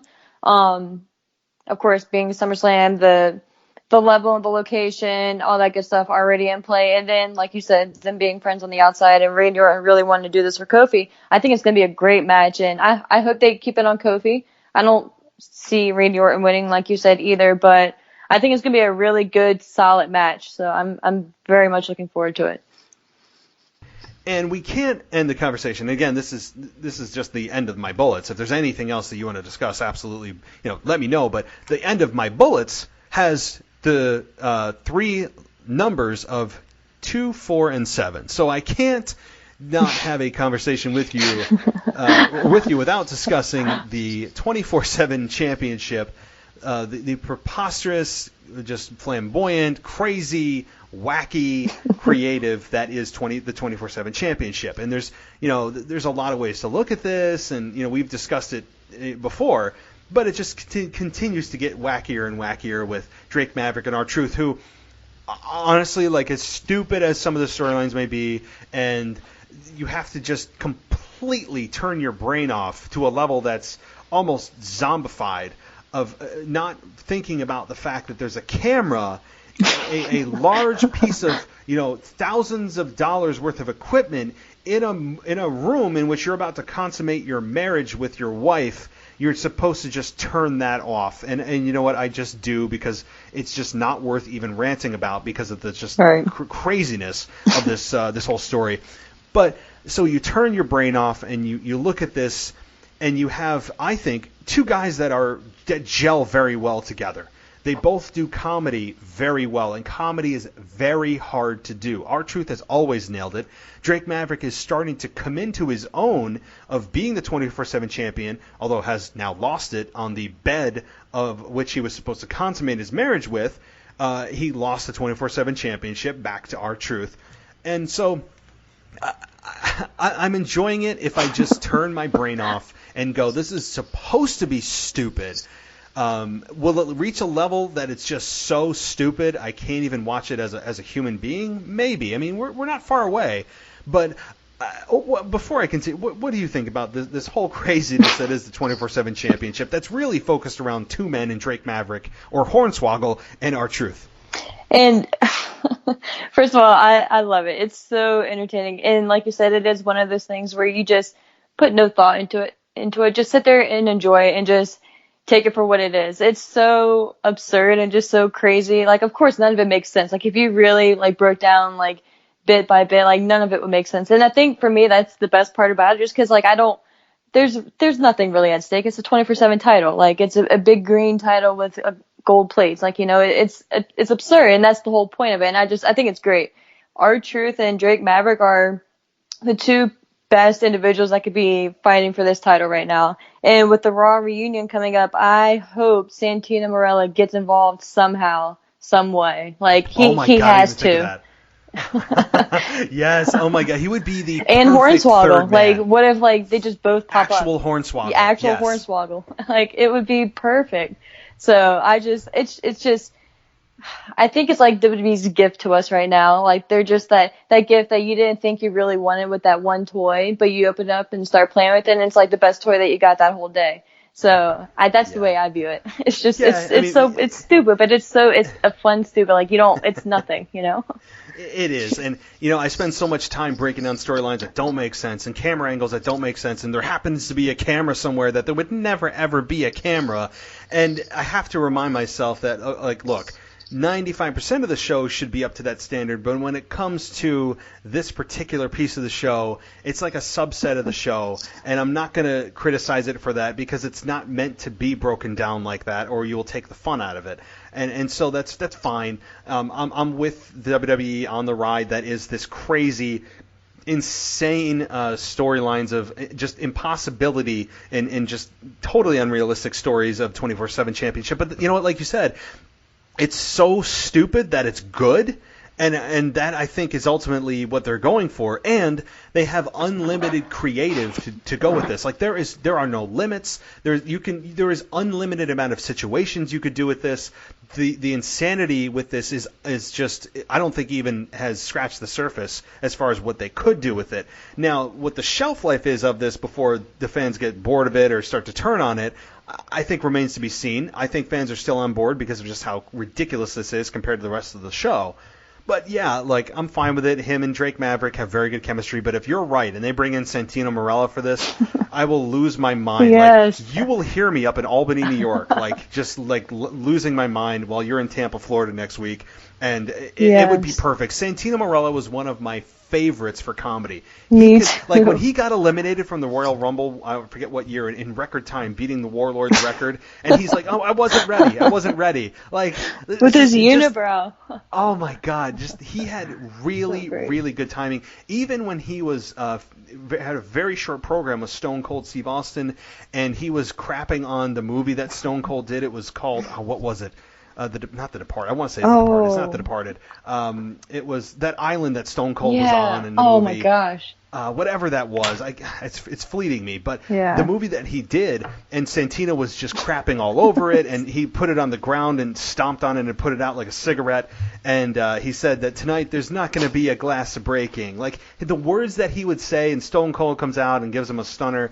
I mean, some of the stuff Santino's done. And him and Beth, like, how Beth would always put him on her shoulders, like, just every little thing. It's so great. I mean, Santino was one of my favorites with the comedy side of it. So, oh my God, if that happens, I mean, it makes total sense. It makes total sense that could happen. I mean, even if Santino's only there for the night, you can have him lose it again at the end of the night. Or, I mean, you could get it back to R-Truth or Drake Maverick. You can even film him losing it later that night and then air it like 2 weeks out. Oh my God! Like, see, now you got me all excited. You got me all excited because Santino was one of the names mentioned in the Raw reunion very quickly. I was like, what do you mean? Like, some of the biggest stars in Raw history. I'm like, why the hell is Santino's name on here? Like, I mean, he cannot possibly be one of the biggest names in Raw history, but fine. Like, I would love to see Santino again. So I'm on board for that 1,000%. So. Now I'm all ramped up about it, but so those are the end of my bullet points. Ashley, did you have anything that you wanted to bring up and discuss? No, I don't think so. I think that was everything. There was one thing. I'm sorry. There was one thing. So it was just mentioned today, and I know this is a WWE podcast, but it kind of ties in. Did you see the announcement that CM Punk will be at StarCast this year? I did see that. I very briefly saw that before I went on the air with you. And yeah, so I honestly don't know what to think about that yet. I'm still gathering my thoughts. And they made a whole video. Well, I mean, it was only a minute long, but it was just like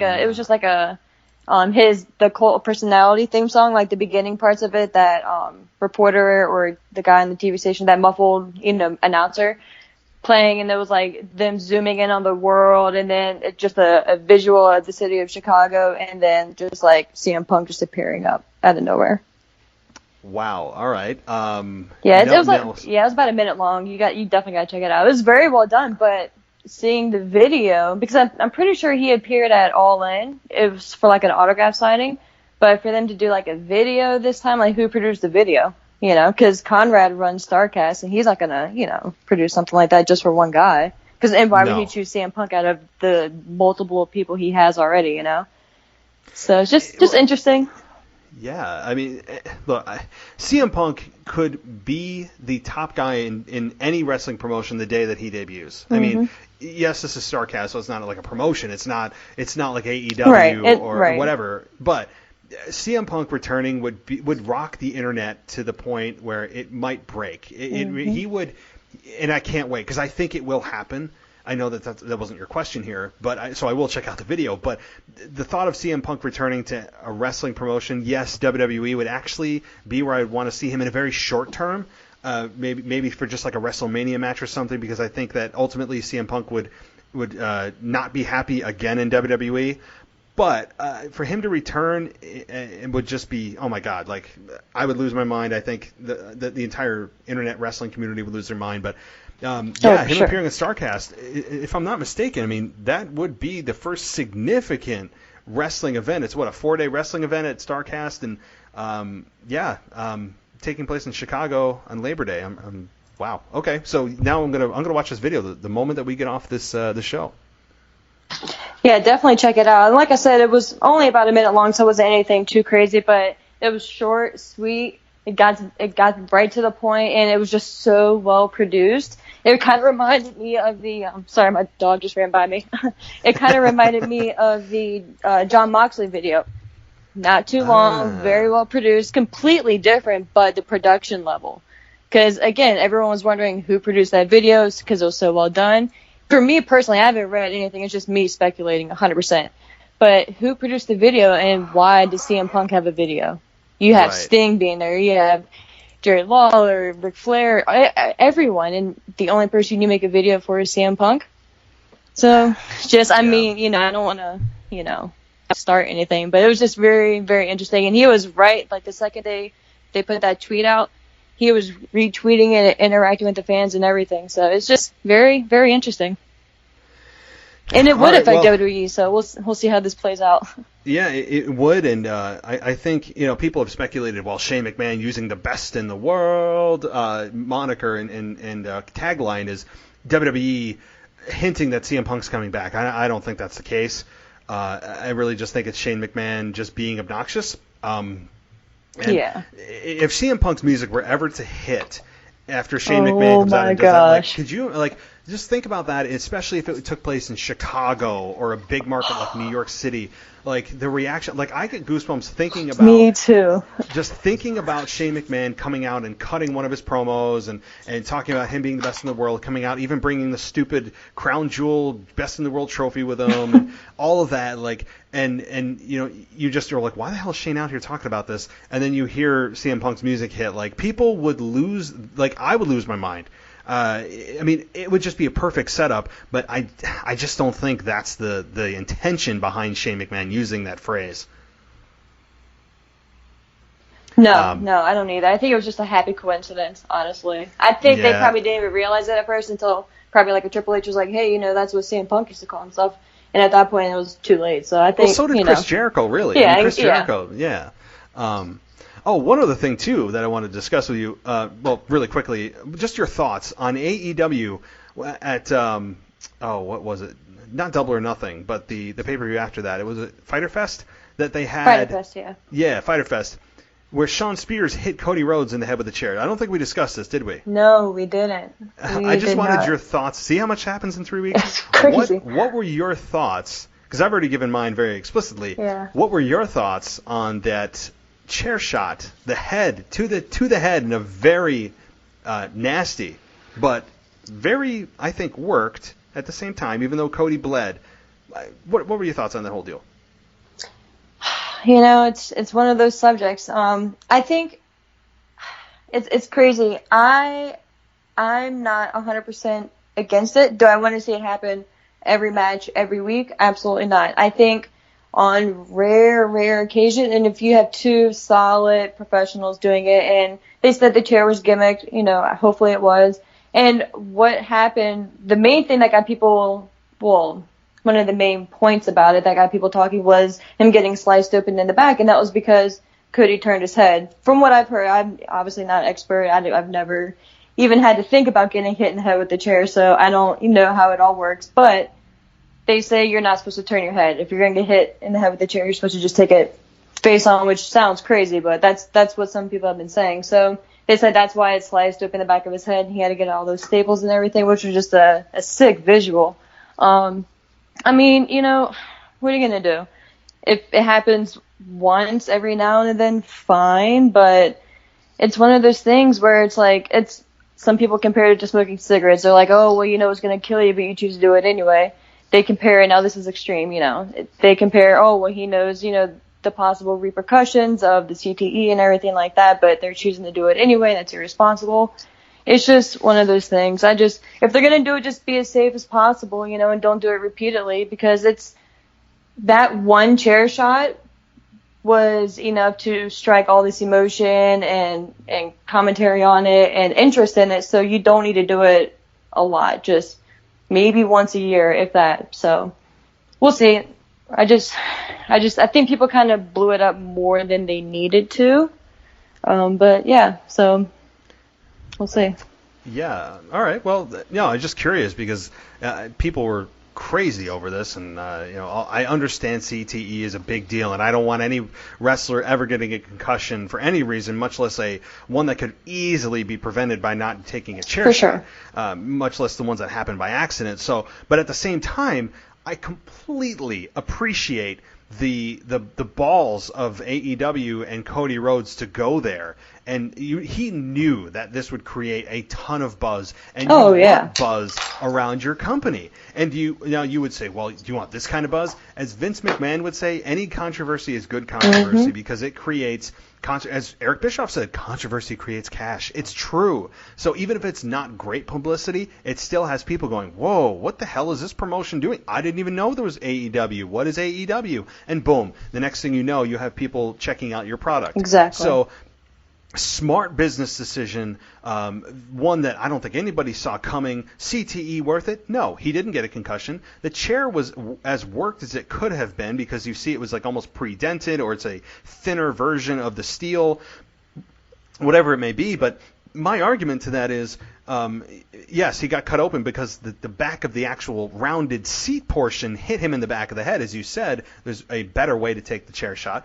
And I've said this, and I'll say it again. If you believe that was a true, untouched steel chair, go to your local hardware store. Go to the section that sells steel chairs. Solid. They are super heavy, and I don't care how hard you hit a human skull with that chair, it would not bend. It might make a very, very, very minor dent where you hit the person in the head, but it would kill. You would literally kill somebody. So if you don't think that WWE over the years has gotten gimmick chairs from manufacturers of saying, don't put steel, put a bendable, less solid metal on the seat, right, you're kidding yourself. So I think that they clearly did that here and tried to protect Cody to the best of their ability. And I don't think Cody put his life on the line here, but regardless if it's gimmicked metal or not, it's still not a great thing to do, as you said, on a weekly basis. I would want it when it's a feud that like really, really, really warrants it, and the chair is as safe as it possibly can be. Even if it doesn't look like a real chair, I don't care. I mean, I'd rather have the performers be safe than have them try to kill themselves over something that they want to make sure looks real. So I applaud Cody, but again, I'm not for concussions, so I'm kind of with you on that front. Yeah, and one last point about that, I think the spot that Darby Allin took, that no-look backdrop onto their apron, was way more dangerous and more life-threatening down the road if you want to be real about it, and more just not needed than the chair shot was. So just my take is when I saw him do that, I cringed and I had to cover my face because I just couldn't look. I was like, oh my gosh, he just broke his back. Yeah, it was brutal. True. Yeah, when you think about it, like a spot like that has got infinitely more risk, I think, at times, because that's something that has very little room for error. I mean, right? If he was off by 2 inches, done. Think about either it. way. I mean, you're paralyzed. Yeah. Here. I mean, so yeah, you're right. I mean, but as a whole, too, you could say that wrestlers are putting their lives on the line every single day that they come out, and they could get a broken neck from a simple clothesline or something simple, and so I don't think people realize that as well. So yeah, that spot made me very uncomfortable too, but I don't know. AEW is doing what they can to get themselves noticed, as they should, and October is going to be crazy if you're a wrestling fan. Like, think about what is happening. Yes, AEW is having their weekly show debut. So it's I don't think going to be Monday Night Wars Part 2, but it's going to be interesting to see how AEW differentiates themselves, how they step up their game, what they do to present their product in a different way from WWE as the alternative. On the flip side, you have WWE, who has their massive, extremely lucrative deal with Fox happening in October. How do they step up their game to satisfy the Fox executives, to make sure they don't get put on FS1, to make sure that they're satisfying stockholders and shareholders, and they're keeping the interest of fans and having ratings not tank? And you have football also in full swing at that point too. I mean, so right. There's just so much happening. Like, October is going to be a time that I think will be the beginning point of a very long and awesome time as a wrestling fan, because competition is a very good thing in any industry, especially when it's in the wrestling industry. And if WWE says that, we don't look at AEW as true competition, nonsense. They are not shaking in their boots, and they shouldn't be, because they have infinitely more resources than AEW and all of that, and that's wonderful. They have a much larger footprint. They have a much larger audience for now, but they cannot just brush off AEW as non-competitive and this little pissant company, as Triple H like to label them as. They need to take a serious look and say, hey, they're not a threat now, but will they be? And what do we need to do to make sure that they don't ever take away our fan base? Definitely, yeah. I'm so looking forward to the next 6 months. It's unbelievable, and it's not that far off now. So very excited to see what brings us to that point, and just what both companies do, and other companies as well, but mainly, AEW and WWE, what they do to get us to that point. So definitely be exciting. It will be, and it will also be exciting because cooler weather comes in October, and I'm looking forward to that. Not snow and cold that lasts for 6 to 8 months up here. It's kind of like 75 degrees and sunny. That country song "Sunny and 75." That's kind of where I'm living at. So, well, Ashley, look, I am super jealous that you'll be going to Tampa next week. Send me your photos if you see Santino Marella. And that happens, we can take credit for that happening, because you heard it first on the show that Santino Marella is going to be the reason for the spot with the 24/7 championship, because I think that's a hell of an idea. But I'm super jealous, and you'll have to definitely let me know how everything goes, and maybe let me know how things go in person, because sometimes in person gives a different perspective than watching at home. Oh yeah, I definitely will. After show, maybe that next day I'll follow up with you and kind of give you a rundown of, what my perspective was, being in the crowd and everything. But yeah, man, I'm super lucky and super fortunate to be able to be going, and to my boss for allowing me to take 2 days off of work on very short notice. So I got very lucky. So I'm super excited. All jealousy here. I mean, all jealousy. I mean, if I didn't have a 1-year-old at home and all of that, man, I'd be on that flight and I'd probably be down there with you. When I saw that it just got dropped, I'm like, oh my God, where is it? Like if it's in New York, if it's near Boston, like if it's anywhere within like a 200 and 300 mile radius, I'm going. Yeah. And it's like in Tampa. I'm like, damn it. Well, listen, enjoy your time.